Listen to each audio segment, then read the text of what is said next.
আপনার বাড়ির সীমানা অথবা আপনার যে জমি রয়েছে সেই জমির সীমানায় যদি কেউ অবৈধভাবে প্রবেশ করে অথবা আপনার ভূমি বা যদি সীমানা চিহ্নের ক্ষতিগ্রস্ত করে, সেই ক্ষেত্রে আপনি আইনগতভাবে কি প্রতিকার পেতে পারেন, আজকে আমরা জানাবো আপনাদেরকে সেই বিষয়টি নিয়ে। আসসালামু আলাইকুম, আমি অ্যাডভোকেট মোহাম্মদ নজরুল ইসলাম। আমি বাংলাদেশ সুপ্রিম কোর্ট এবং ঢাকা জজ কোর্টে আইন পেশায় নিয়োজিত আছি।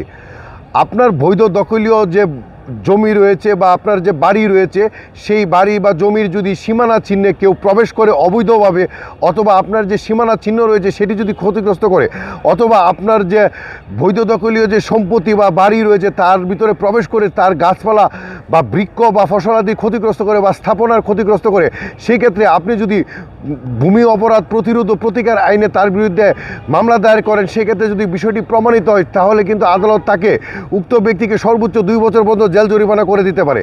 তাই অবশ্যই অন্যের যে সম্পত্তি রয়েছে সেই সম্পত্তির যে সীমানা, সেই সীমানায় প্রবেশ করা থেকে বিরত থাকেন, অথবা অন্যের যে দখলীয় যে বৃক্ষ রয়েছে তা যদি আপনি ক্ষতিগ্রস্ত করেন তাহলে কিন্তু আপনি আইনি সমস্যার সম্মুখীন হতে পারেন। ধন্যবাদ, ভালো থাকবেন, সুস্থ থাকবেন।